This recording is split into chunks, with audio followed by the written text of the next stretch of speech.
Aujourd'hui, on plonge dans l'univers du time-lapse et de l'hyperlapse des drones de la marque DJI. On va vous montrer les bases et comment les réaliser directement depuis l'application DJI Fly. Voilà encore des fonctions qui équipent nos drones et que nous n'utilisons pas forcément, souvent par méconnaissance. Regardons ensemble comment faire pour les utiliser. Différence entre time-lapse ou hyperlapse, ces deux fonctions prennent des photos rapprochées pendant que le drone vole et les rassemble pour faire une vidéo de montage. Les photos collées les unes après les autres vont donner une impression de temps qui passe plus ou moins rapidement.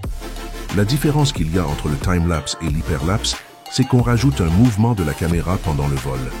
En réglage prédéfini ou pas, vous avez la possibilité de faire un balayage de la nacelle qui donnera en plus du mouvement de temps qui passe, des angles de prise de vue qui bougent, souvent utilisés pour donner un effet de vitesse. Préparation avant le vol. Avant de commencer, assurez-vous que votre drone est entièrement chargé, que vous avez suffisamment d'espace sur vos cartes SD et que les conditions météorologiques sont idéales, pas de vent, de pluie. Sur l'application DJI Fly, vous allez sélectionner le mode photo puis descendre dans le menu et vous verrez l'icône Hyperlapse. Ensuite, vous allez pouvoir choisir le mouvement que vous voulez donner à votre vidéo, libre, cercle, vol droit ou waypoint. En mode libre, vous pouvez contrôler les mouvements du drone et l'angle de la nacelle. C'est lui qu'il faudra choisir pour faire un time-lapse et ne pas bouger le drone. En mode cercle, le drone prend une cible, celle que vous lui aurez définie, et vole autour, c'est comme avec les master shots. Pensez à regarder la vidéo qu'on a faite sur le sujet pour en savoir plus.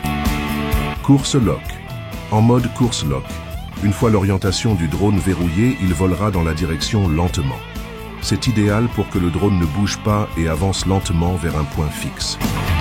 Et on termine avec la quatrième option, le waypoint.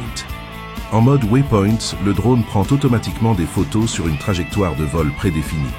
Vous pouvez définir le vol directement sur une carte depuis chez vous, avant de vous déplacer sur le lieu en question.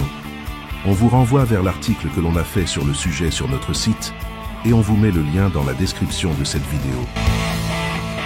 Passons maintenant aux réglages qu'il faut faire dans l'application, pour définir l'ensemble des paramètres.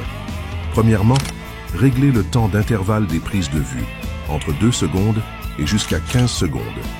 Ensuite, la durée de la vidéo qui démarre à 2 secondes et va jusqu'à 30 secondes pour une vidéo finale plus longue. Et pour finir, on règle la vitesse de vol entre 0,1 m par seconde à 3, c'est la vitesse à laquelle avancera le drone pendant le vol. Le drone calculera automatiquement la durée de prise de vue requise et l'écran affichera le nombre de photos qui seront prises et la durée de la prise de vue. Si votre batterie n'est pas assez chargée, l'application vous en avertira ici. Appuyez ensuite sur le bouton enregistrement pour commencer la prise de vue. En général, un time-lapse ou hyperlapse dure entre 5 et 10 secondes. Mais si vous avez défini une durée de 8 minutes et que vous souhaitez lui en rajouter, vous pourrez le faire. Lorsque vous rentrerez dans la dernière minute, vous aurez une notification orale, si le son de l'appli est monté, et vous pourrez cliquer sur le temps restant et rajouter des minutes. Quelques astuces pour faire des time-lapse et hyperlapse réussis. Filmez au lever ou coucher de soleil pour de meilleurs résultats ou des résultats plus impressionnants. Évitez les vents forts, surtout si vous avez un drone de la gamme des Mini, qui sont moins résistants au vent. Testez différents réglages pour affiner le résultat. Comme toujours, c'est en faisant des tests que vous trouverez les réglages qui vous conviennent le mieux. Avec un effet général très sympa, cette fonction vous permettra de faire des vidéos comme on peut en voir à la télévision, dans les reportages ou encore sur des spots publicitaires. Préférez un temps court entre les photos si vous filmez quelque chose qui va vite. Un exemple, la circulation de voitures en ville. Si le flux de véhicules est rapide, faites des photos toutes les 2 ou 3 secondes pour avoir un bon rendu. Si au contraire, le flux des véhicules est lent, bouchon, ralentissement, prenez des photos toutes les 4 ou 5 secondes. Le secret du rendu est là. Plus ce que vous voulez capturer va vite, plus vous devez faire des images rapprochées dans le temps. Faites vos propres tests et essayez des choses si vous avez l'âme d'un créateur. En photo comme en vidéo, c'est souvent lorsqu'on sort des sentiers battus et des règles qu'on arrive à faire des choses surprenantes qui étonnent et attirent l'œil.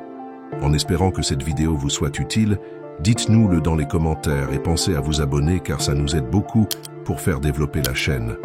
On vous souhaite comme toujours de prendre autant de plaisir que nous en capturant des images aériennes et on vous dit à bientôt.